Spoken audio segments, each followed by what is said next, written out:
Good afternoon or good morning, depending on where you are. I'm Malcolm Wolf, President and CEO of the National Hydropower Association, and I'd like to welcome you to the latest edition of our Path to Clean Energy virtual event series. This one focused on the role of hydropower in a rapidly decarbonizing grid. Today's edition is particularly special in my mind because it's an extension of what began as an uncommon dialogue that has now evolved into a broader conversation between the hydropower industry and the environmental community, the climate community, the river community, trying to set the stage for finding new opportunities for collaboration. With the need to address the urgent challenge of climate change collectively, we're focused on how do we advance the renewable energy and storage benefits of hydropower and the environmental and economic benefits of healthy rivers. We've got a great panel with us today and a full conversation, but we also want to encourage you to be part of the conversation. So use the chat feature. We will try to pull in as many of your questions as we can during the course of today's webinar. So with that, I would like to bring to the stage, as it were, my panelists. It should be a great conversation.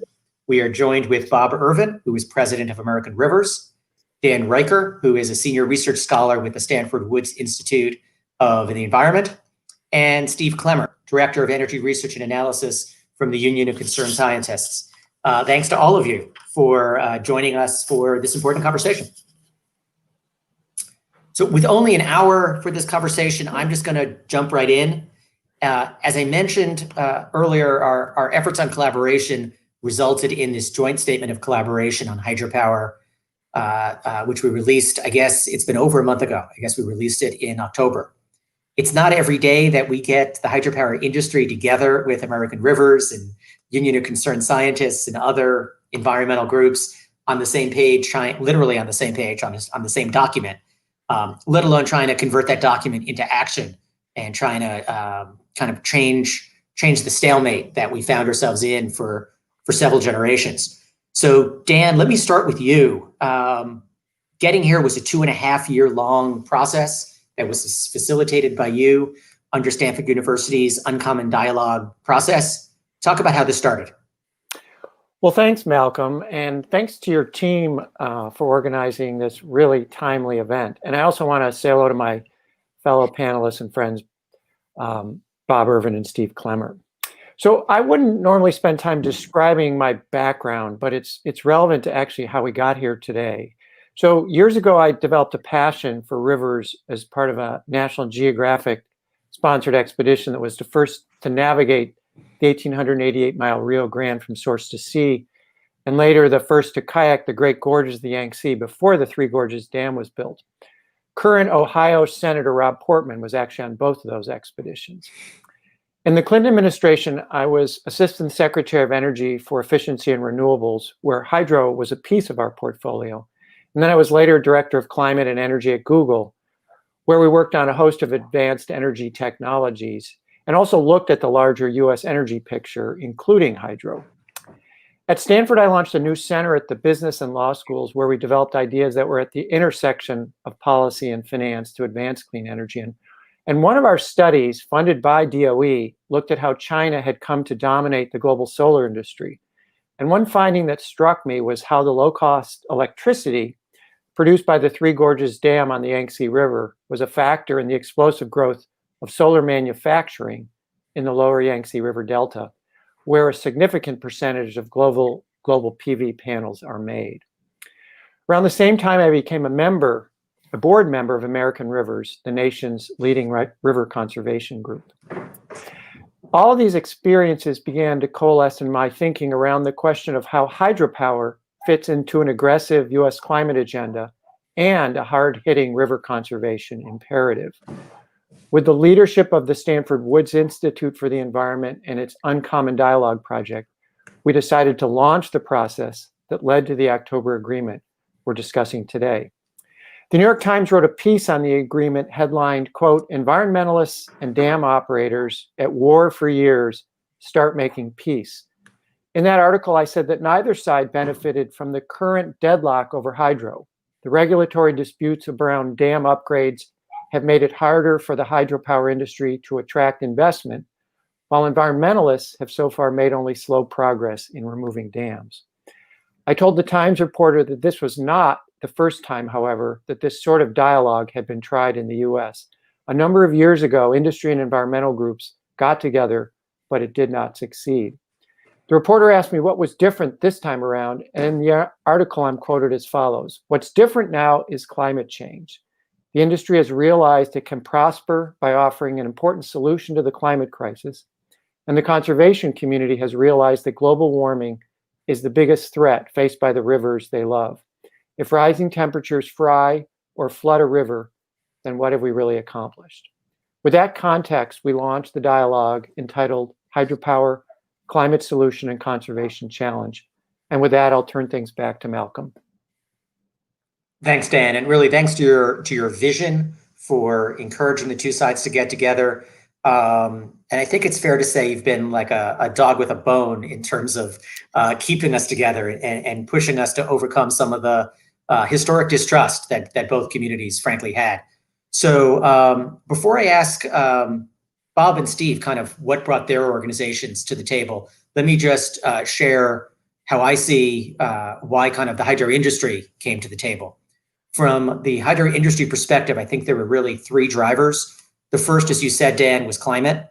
Hydro and pumped storage provide 100 gigawatts of carbon-free generation. We're 7% of US load. That translates into about 30 million US homes and businesses are served from hydro today. So you can't address climate without kind of recognizing hydro's role. We view ourselves as an essential part of a climate solution. We're currently 40% of all US hydro, of all US renewables. The second driver is grid reliability. Pump storage and reservoir hydro are really force multipliers. They can integrate variable wind and solar. As we saw from the California experience just a month or two ago, when the wind isn't blowing and the sun isn't shining, you can dispatch more hydro and pump storage to try to keep the lights on. So it's hard to imagine a reliable 21st century grid without the flexibility provided by hydro and pump storage. And then the final driver from the hydro industry perspective, I think really is sustainability. There are over 90,000 dams in this country, yet only about 3%, 2,400, are powered dams. And that kind of insight, I think, helped drive the dialogue, at least from my perspective. It both highlighted an opportunity to increase the power generation from existing dams. So not building new dams, but you could still get more carbon-free dispatchable power. And at the same time, it gave us kind of a roadmap to how can we get environmental improvements and increased wild rivers by taking advantage of the dams that may not now be powered and may be abandoned or antiquated or no longer necessary. And that creates opportunities. So with that, let me ask the same question to Bob. What was in it for American Rivers? Why did you guys come to the table? Well, thanks, Malcolm, and thanks to NHA for organizing this. American Rivers came to the table because we have found over the years that while we end up disagreeing on a number of policy issues with the hydropower industry, we've all gotten pretty good at blocking each other from doing what we may want to do. But what we haven't been very good at is actually making progress. And to do that, you have to actually sit down, talk to each other, build trust. And that's what we've done over the past 2.5 years. And Dan really was like a dog with a bone and kept us going for a long time on this and building that trust that has been so important. From American Rivers standpoint, we have two priorities. One is, we want to see healthy, free-flowing rivers as much as we can. And two is we want to address climate change because that is the existential threat to our planet. And it certainly is, we see it first and foremost often in rivers. And at the same time, healthy, free-flowing rivers can be part of the solution to climate change, but we also have to address the need to drastically reduce and eventually stop burning fossil fuels if we were going to get a handle on this problem. And with 2,500 hydropower dams in this country that continue to serve a useful purpose, it's important to operate those in a way that they can be part of that solution as well. But with 90,000 dams in this country. Many of them are obsolete and unsafe, and there is an opportunity to take those dams out. So for American Rivers, the imperative was, let's sit down, talk, and see if we can find some areas of common ground that will allow us to use hydropower effectively to address climate change, and also enlist the support of the hydropower industry in addressing obsolete and unsafe dams and removing those and restoring healthy, free-flowing rivers. Thanks, Bob. Let me now pull Steve, you into this conversation. I traditionally think of the Union of Concerned Scientists as a leading voice on climate issues, on nuclear issues. What led UCS to want to be part of a discussion about the role of hydropower? Thanks, Malcolm, and thanks for inviting us to be part of this panel today. Yeah, I mean, as others have said, I think the urgency of addressing climate change is one of the primary motivations for our involvement in this effort. UCS has only really been part of this uncommon dialogue for a little over a year, and Dan had invited UCS to participate in this dialogue after he saw me give a presentation on the role of hydropower in addressing climate change on a panel that Malcolm invited me to be on at the DOE Water Power Technologies Office meeting back in October 2019. And I'd have to say that after hearing Dan's pitch, I was immediately sold as being part of this effort. It seemed like a really good opportunity, as Bob was saying, to find common ground and really work together on win-win solutions that would allow us to maintain or even expand hydropower from existing dams and from closed-loop pump storage in a way that could reduce environmental impacts, improve safety, and increase resilience. I'd also say that I was pretty inspired by a real-world precedent-setting example in my home state of Maine that happened in 2016.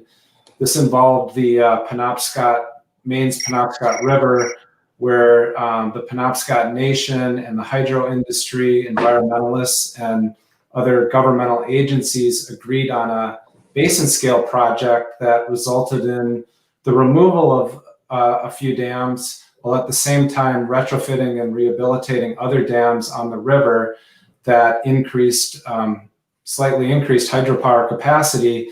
And at the same time, it improved fish passage and dam safety.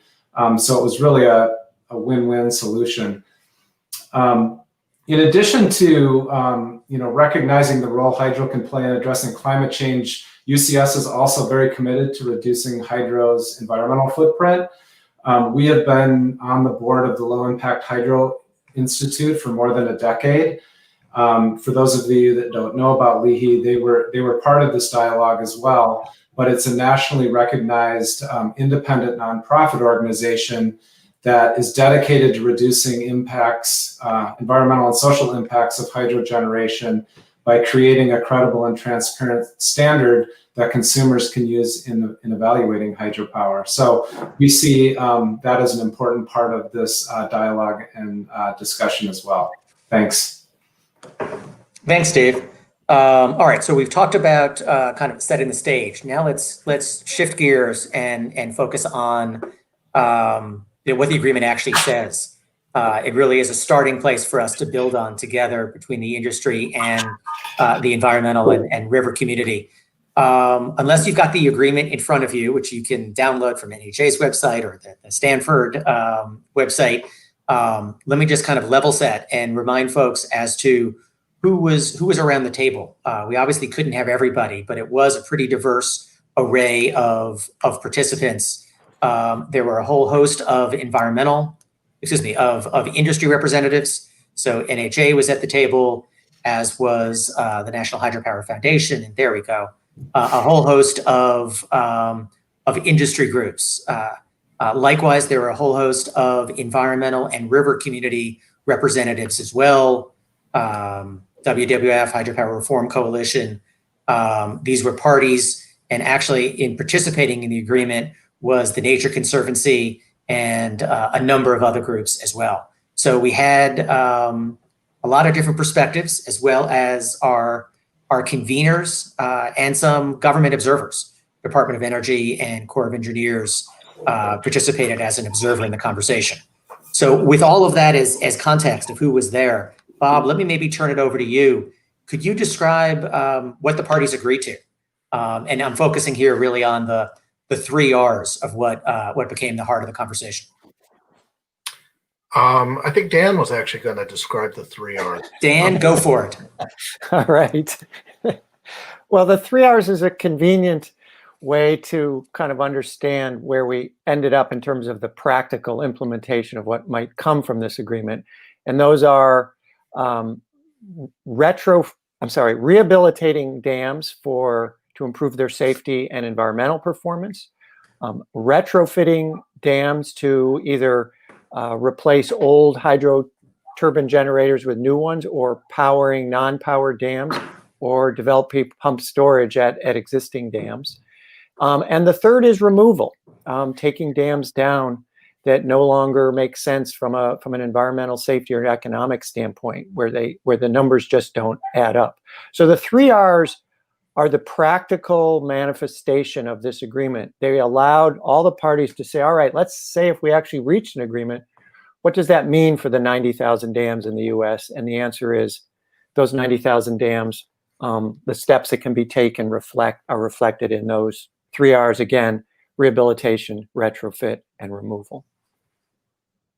Thanks, Dan. And that getting to that point was was not easy, as I think my fellow panelists here will acknowledge. The hydropower industry doesn't spend a lot of time, publicly talking about dam removal. We want to operate and produce safe, sustainable power. Likewise, the environmental and climate river communities, don't normally talk about adding power to non-power dams as an option, or building closed loop off-river pump storage as an option. So we really have made a lot of progress by being able to understand each other better and understand how talking about license surrender is an essential part of permitting and relicensing. We got to talk about end of life as well. So I think there's been a lot of understanding and growth and trust that have built from this. Malcolm? Yeah, please go ahead. So one thing I would add that I think helped this along in reaching this collection of actions in the 3 R's was also an understanding that it was unlikely that large new dams were going to be built on US rivers. To the extent new facilities were going to be built, those really were in the bucket of, as you just said, off-river pump storage, where both the lower and the upper river reservoir creating a pump storage facility are no longer require a dam on a river. And so I think with that kind of understanding, with that projection about the future, I think parties around the table were able to agree that yes, these 3 R's, rehabilitation, retrofit, and removal, really do define most of the universe of what we're going to see in the US. That's separate in the rest of the world where new dams are being built. But at least in the US, that's what we're focused on. Again, with the big exception, I would say, of off-river pump storage, which does require substantial new construction, but most of that is focused off the rivers themselves, and therefore have lesser conservation challenges associated with them. That's exactly right, Dan. And as a friend of mine said, because we're not building new dams in the US these days, it's okay to fall in love with hydro again. A lot of the concerns that we think about in hydro are from, legitimate concerns from generations ago. And I think the parties to this agreement have really done a good job of trying to avoid refighting those fights and instead looking forward to try to see where can we work together. And with that, I wanted just to quickly share with folks who are listening in the 7 topics that we agreed collectively, kind of emerged from the 2.5 years of conversation that we would work on together. They're in the agreement, so I encourage you to look at them, but we agreed to work together on how can we enhance technologies, both for hydropower generation as well as environmental safeguards? How can we improve US dam safety for powered and non-powered dams? Let's take a look at basin scale decision-making and river-related data. Can we find those examples, Steve, as you mentioned, like the Penobscot, where we're able to get a better environmental result from looking at basin scale? Measuring, valuing, and compensating hydropower is a key part of the equation, particularly with kind of RTO market designs. Offsite mitigation is a topic that we've agreed we need to dive into deeper and look for opportunities. Licensing, relicensing, and license surrender, an issue that's critically important for the hydropower industry. From my perspective, we can't achieve deep decarbonization unless we change the way we think about clean energy infrastructure. And all of this takes money. So we agreed to talk about increased funding as well. So it's an impressive list and array.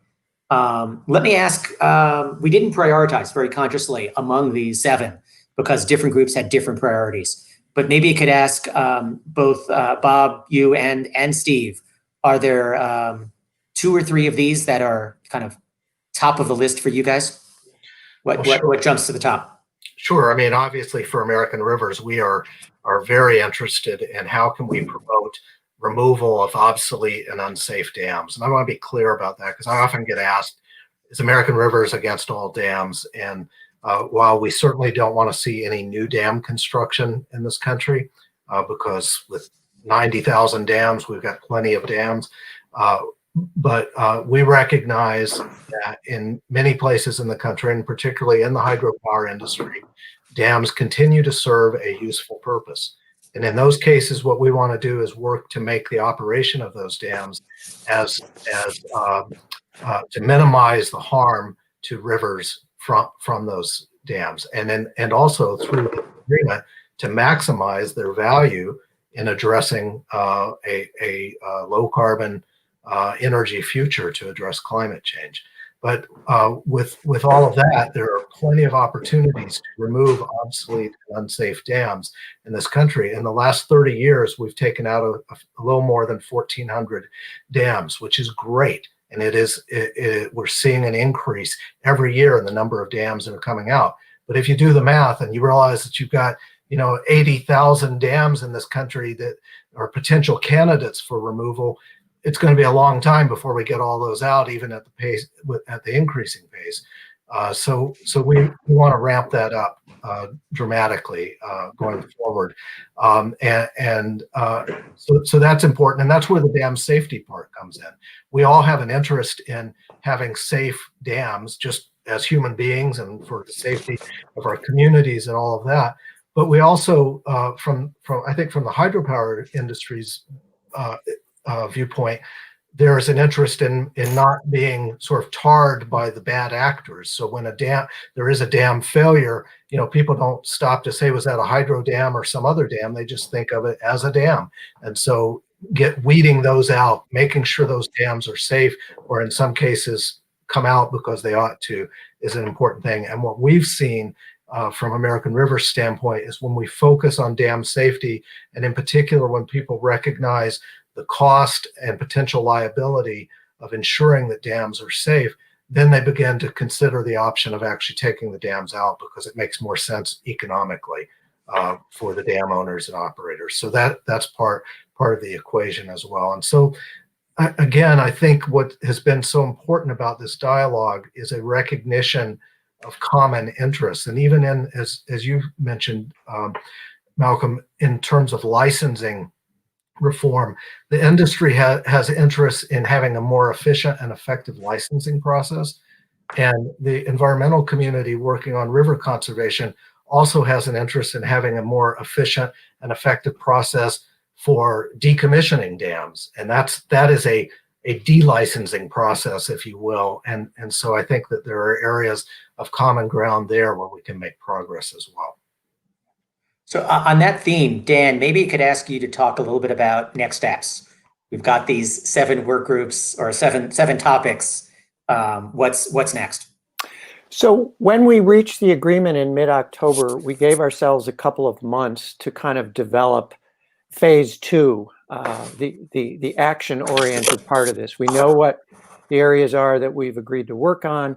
We have some details around those. And now the question is, how do we make real world progress, actual physical progress manifested in, for example, the 3 R's?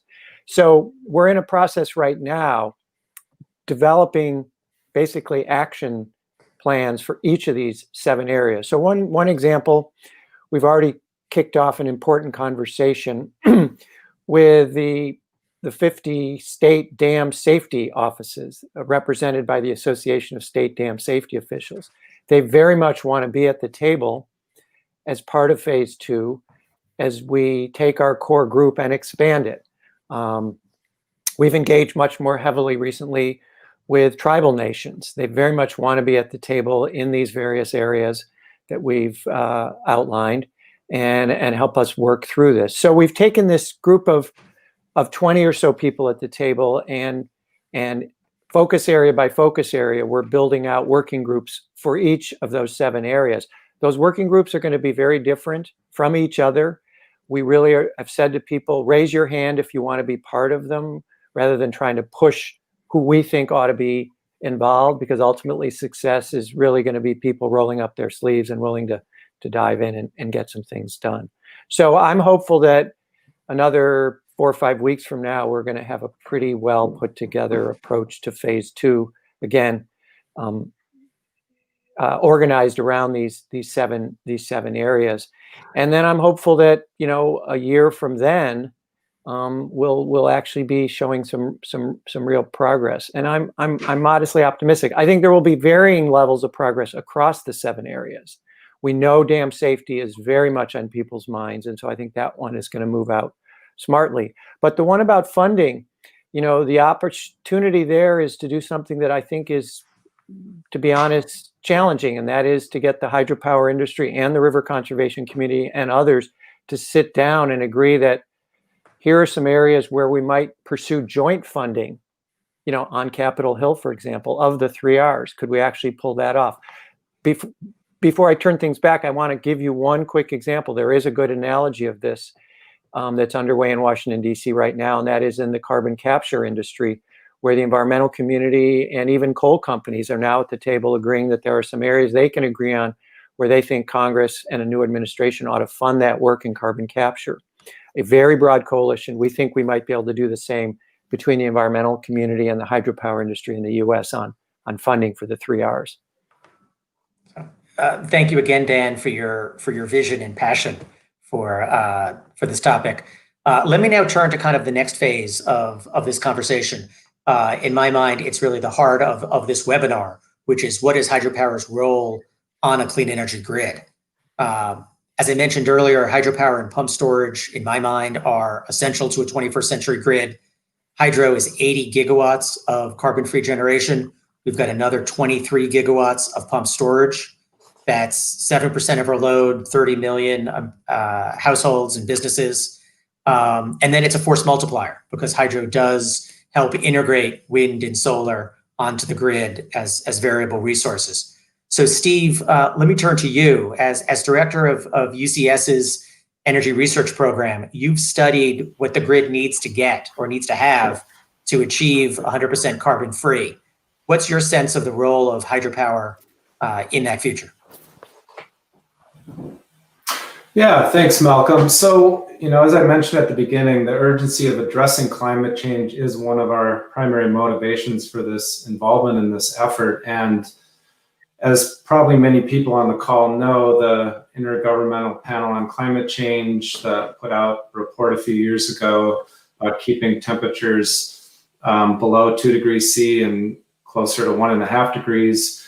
And to do that, we need to reduce global carbon dioxide emissions by more than 45% by 2030 and reach net zero emissions by 2050 to limit the worst impacts of climate change.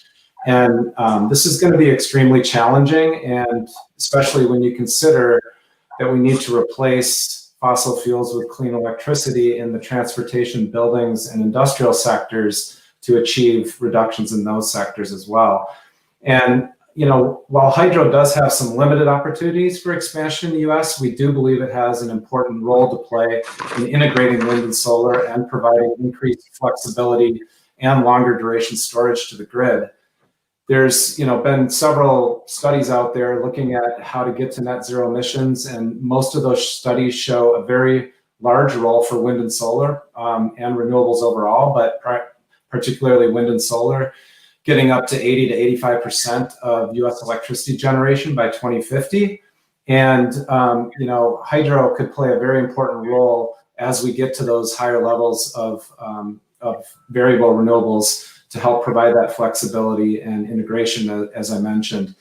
And I guess the other thing just to emphasize is that climate change is also bringing these big challenges to our infrastructure and our aging infrastructure, and that's where the agreements role around dam safety and removal come into play as well, in terms of needing investments to maintain and upgrade dams to avoid failures that could come from extreme precipitation and flooding, as we've seen a few examples of that recently in the US. So that's an important connection that we also need to be thinking about. Thanks, Malcolm. Thanks, Steve. And I know I spent a lot of time in my career with wind and solar companies, and the focus is how do we develop more wind and solar? How do we get it on the grid? We didn't spend a whole lot of time thinking about how does the grid integrate all of these variable resources and what does that mean? And I think that's still largely the case for a lot of the carbon planning. We're thinking about what's the source of generation as opposed to recognizing the incredible engineering challenge that it takes to balance all of this together, and particularly the need for a kind of long duration energy storage. Dan, you're nodding. I know you've thought about this question as well. What's your sense of what hydro means to the grid? Well, I think Steve put it well. One more thing I will add into our thinking. We talk about 100 gigawatts in the U.S., 80 gigawatts of generation, 20 gigawatts of pump storage. That's what 90% of all of our electricity storage capacity. We also should look north, where there's another 80 gigawatts in Canada, and we have a somewhat integrated grid between the U.S. and Canada that's becoming more integrated. So that's 180 gigawatts, and that's a big chunk of low carbon electricity. And so I think as we think about a grid that can integrate increasing amounts of solar and wind, we've got a bigger North American grid to help address that. So I think there's a real opportunity here. And I think one of the things we've found is the interest in the solar and wind industry in supporting hydro and what it can do for those other two industries. So for example, the American Wind Energy Association has been quite supportive of the agreement we reached in October. The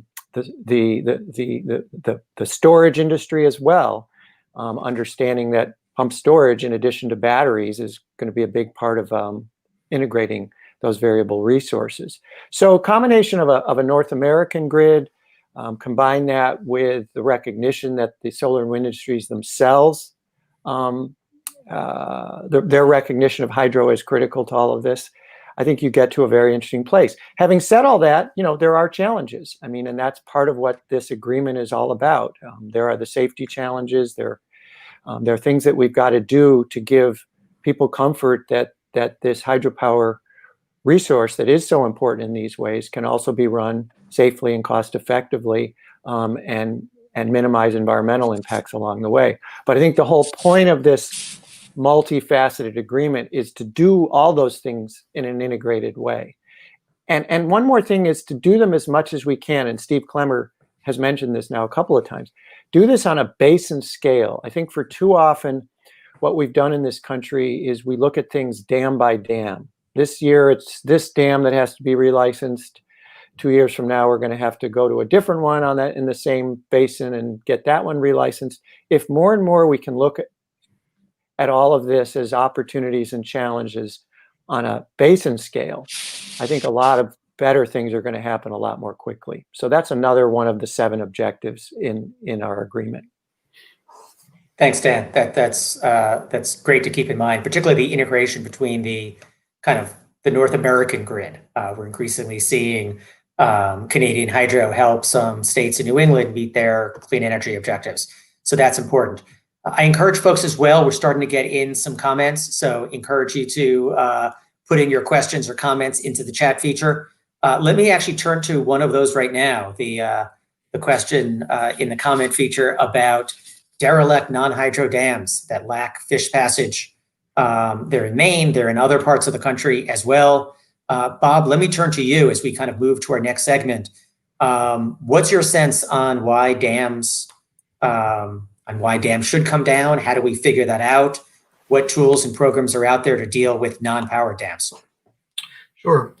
Well, I mean, clearly a dam that's no longer serving a useful purpose. It's not generating power. It's not providing water storage for irrigation or for municipal use or whatever. Or a dam that is unsafe. Those are candidates that are ripe for removal. And if we can restore healthy, free-flowing rivers by taking them out, it makes economic sense. It reduces the potential liability for the dam owners. It makes environmental sense as well. And particularly if we're looking at things on a basin scale, there may be opportunities where a dam is continuing to serve a useful purpose. It has the appropriate fish passage facilities, and it can be operated in a way that really minimizes its overall impact on a river. But we can address those concerns at the same time taking out a dam that doesn't serve those purposes anymore, that may be in the same basin. And the Penobscot's a great example of that, where two large dams were taken out. Fish passage was installed at another dam just upriver from there. And in other parts of the basin, the way the dams were operated was changed so that the upshot of all of that is that over 1,000 miles of habitat, river habitat, was open for fish to repopulate, and we are continuing to generate the same amount of power as before those actions were taken. That's the definition of a win-win situation. And so I think it's clear that the environmental community has an incentive to take out these obsolete and unsafe dams, but I think the industry does as well in order to eliminate or reduce potential liability, and also to produce a solution that may provide overall benefits for power generation throughout a basin. And Malcolm, let me just very quickly say on our list of 7 focus areas, this is when we mention off-site mitigation, this is something of what we're referring to. When you're going to relicense a dam that Bob described, for example, that's doing good things from an electricity standpoint, it's got fish passage, but if you have a chance in that relicensing to potentially look at other dams in that same basin that might be removed and improve the overall environmental footprint of the basin itself, that's a bit of what we're talking about when we talk about offsite mitigation and FERC's treatment of that. So related to this, let me kind of raise a related topic, which is that climate change is water change, as Gia Schneider of Natal Energy keeps reminding me. So we know that we're getting less snow in the winter, more rain in the spring, and then droughts in the summer, particularly out west. So water change is occurring. That's changing how we have to manage water throughout the country, particularly in the west, which does change the role that dams play. There is an increasing trend of license surrender, of dams, of power dams surrendering their license to generate power, but they're not necessarily taking out the dams. In fact, often the local community doesn't want the dams removed because those dams, while no longer economic for power production, are still needed for irrigation or flood control or recreation. So I think there is a challenge for hydropower dams are infrastructure the same way that roads and bridges are. They last for 50, 100 years, but when they reach the end of their economic life as a power dam, what do you want to have happen and who pays for that? So am I right that needs to be part of the conversation? Anyone want to tackle that? Yeah, absolutely. And that's another thing. With more than 80,000 dams in this country, none of us really have the time to focus on those dams where there continues to be a constituency for whatever reason for those dams. Still, there are tens of thousands of dams out there for which there isn't really a constituency anymore. Indeed, a lot of these dams, particularly the older ones and the smaller ones, sometimes people don't even know who really owns the dam anymore. And so focusing on those, I think, is really important, and developing the funding and the efficient mechanisms for removing those dams and let's work on those. And then, when we get through those, by then, the useful life of some of these others will be done, and we can turn our attention to them as well. And just let me try to pull in. And Malcolm, just to emphasize very quickly, those numbers you gave us at the beginning, only 2,500 of the 90,000 dams are powered. So when we talk about these dams that may need to be removed, the vast, vast proportion of those are going to be non-powered dams. So as we're speaking, to your organization and its members, the National Hydropower Association, what we're largely talking about here are those other 87,500 dams where there are these opportunities for removal. With respect to the current 2,500, that's the area of rehabilitation and retrofit. And then on top of that, as we've discussed, maybe building off-site pump storage. Yeah. All right. In the interest of time, let me move to the final section that I wanted to make sure we had time to talk about, which is what does this mean given the election results, given the upcoming Congress? There are a lot of energy challenges that this nation faces, among other challenges. But from everything I've heard, President-elect Biden means what he says, that climate is going to be one of the 4 pillars of his administration. I understand he is raising climate with every world leader that he is talking to on his own. So it's not just a campaign soundbite. It's something he is committed to. And I think given what I'm assuming is going to be a continued divided government, we'll see what happens with the Georgia runoff elections. But assuming we have divided government, it's going to be a very interesting Congress. I want to talk to the panel a little bit about what they see as how hydropower plays a role in that vision. I'll share my perspective, which is that there's no way to achieve President-elect Biden's goal of deep decarbonization, and certainly not by the time frame of 2035 that he's talked about, unless we do clean energy infrastructure differently. And that's true for wind, for solar, for offshore wind, and I would say for hydropower as well. We need to do the way we build clean energy infrastructure and permit and license it differently. That is one of the things that the parties have agreed to in this agreement to explore together, is take a look at the licensing, relicensing, and license surrender process as part of that. In addition, we expect a whole host of infrastructure bills, climate bills, tax policies. Maybe I can ask Steve. I know you're an energy researcher, not a Capitol Hill lobbyist. But what are you looking for in the next Congress? What do you think are the big things we should be looking at? Yeah, thanks, Malcolm. I would identify a couple of opportunities.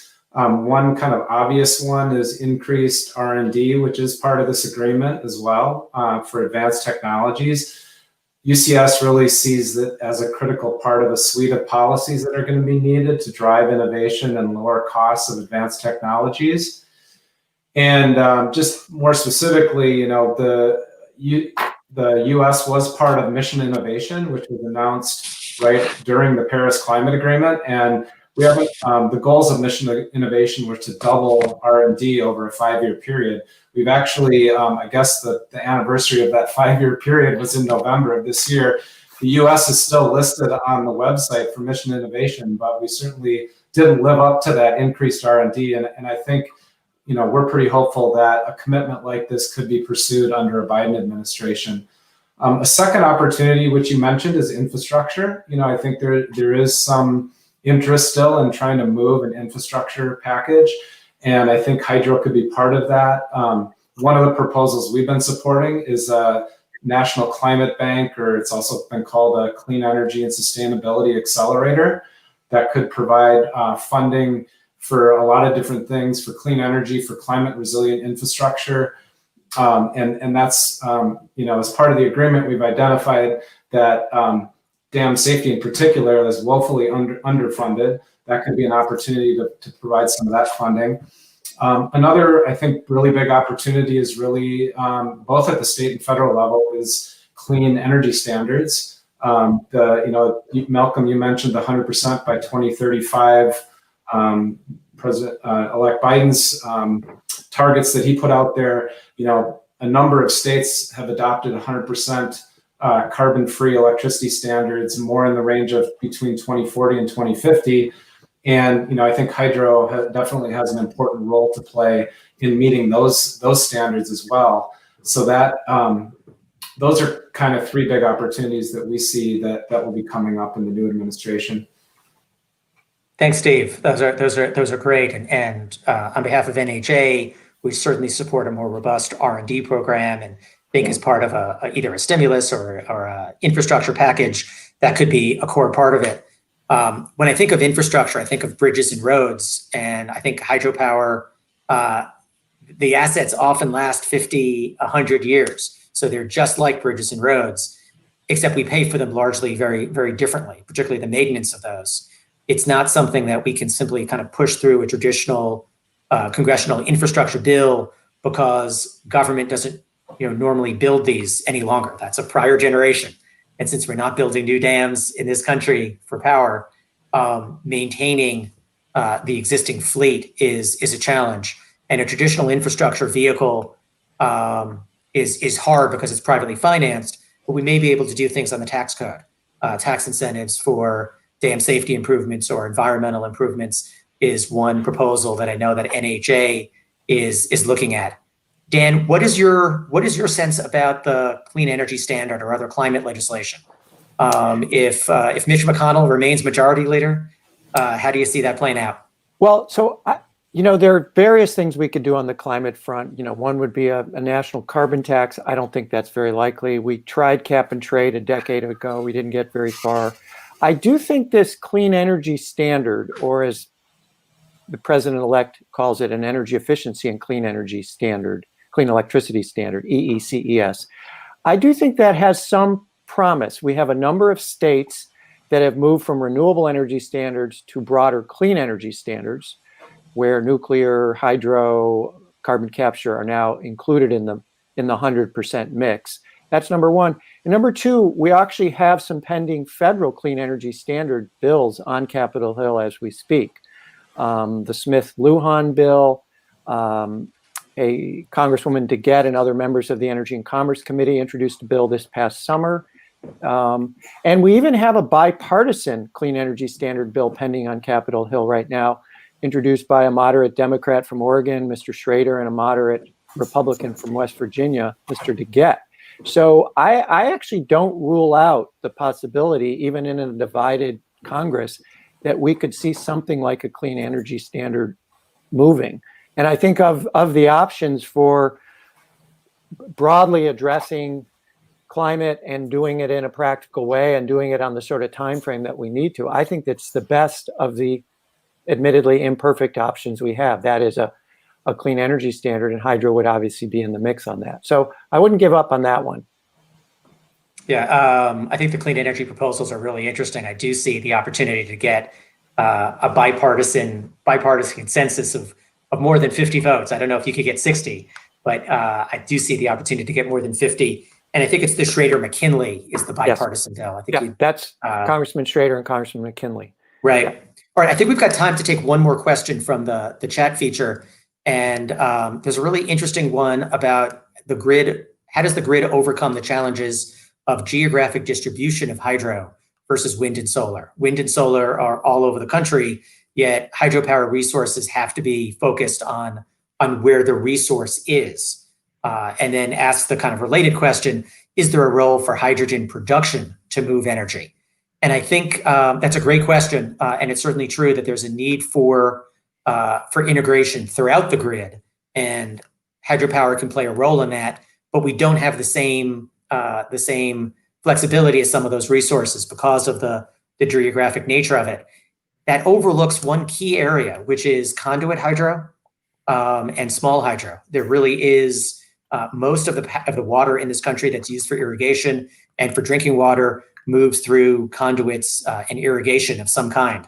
And there is a great potential for small hydro and tapping the potential of those resources. Marine energy is another great resource that's really only begun to get tapped. There was a recent project in the East River of New York. They put it in earlier this year. It's producing megawatts of power of tidal power. So I think there is a lot of opportunities for distributed hydro, if you want to use that word, as well as off-river closed-loop pump storage to kind of contribute to the solution, but it may not be a full solution. So let me open it up to the panel. Anyone else want to talk about distributed hydro or the hydrogen production as part of it? This is Steve. I would just add that, I kind of look at this as hydro and pump storage being one of many tools that are needed to help integrate renewables. And so that helps overcome the geographic distribution question, which is, we need other things combined with this, including more transmission, demand response. The geographic distribution of wind and solar also helps smooth out some of the variability from individual projects. So I think looking at it holistically and how hydro fits into there in a very important way, providing really important flexibility and ancillary services that, as good as any other generation source can provide in that way. So just thinking about it holistically from that standpoint. And I would just say, I think there are some great opportunities for distributed hydro to be developed and technologies that are only now even being thought about. And I'm excited about those because I think that that's part of the path to a clean energy future. At the same time, though, we can't just assume that a particular type of project is environmentally benign. So, for example, with pump storage hydro, having it off river is definitely great, but we also have to look at things like, is this going to harm, cultural resources in a particular area?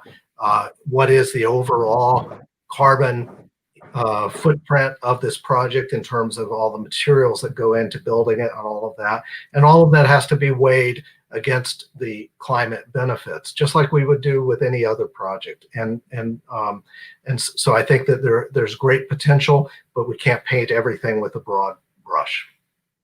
Yeah, and I would just add that David Tuft asked an interesting question about hydrogen production. One of the things that is being looked at is what you can do from time to time with hydropower generated electricity that you may not need at a particular moment. Could you produce hydrogen from it? Could you store it in a battery located at a dam? Could you obviously build off-river pump storage? Could you better use existing transmission capacity? So all of these things, I think, are ways to, while hydro can help integrate solar and wind, we can also better integrate hydro into the existing grid. And in some cases, that can reduce some of the environmental impacts, like some of the pulse flows that you get from a dam that may not be good for a river. Can you help modify those by doing something else with that electricity instead of sending the water downstream at a particular moment? So lots of good things that can be done. And I think all of this, as Steve said, it's a big package of opportunities that bring all these renewables together with transmission, with a whole host of storage technologies, and then some of the other energy generation that we've got in our grid as well. Better integrating hydro into the overall grid is exactly what it's about. Yeah. So appreciate that vision. I think that's going to have to be the last word, keeping an eye on time. But I want to thank all of you for a wonderful and informative discussion, and for being a partner with me and with NHA on this effort. We've gotten some comments in the chat about how folks appreciate us not trying to move away from the extremes, and instead, in a moderate way, very pragmatic way, try to find solutions. And I think we've made a big step with the joint statement together. There's a lot more work to be done, but I'm excited about the opportunity.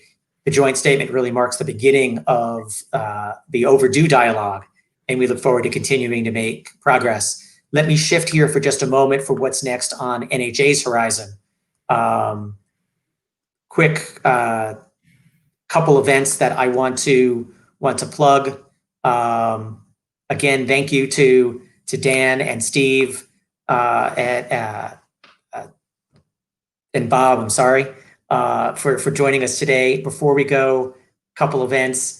Just next week, December 15th and 16th, NHA has its California regional meeting, doing this virtually, of course. but we've got 2.5-hour programs, really interesting stuff with the head of California ISO.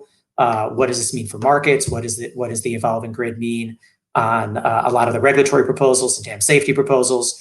We also have our Water Power Week and International Conference on Ocean Energy that are up. Registration is going April next year. And then our premier event, Clean Currents, is our new trade show and conference, hopefully in person in October after we've all been vaccinated and safe and can move about the country again.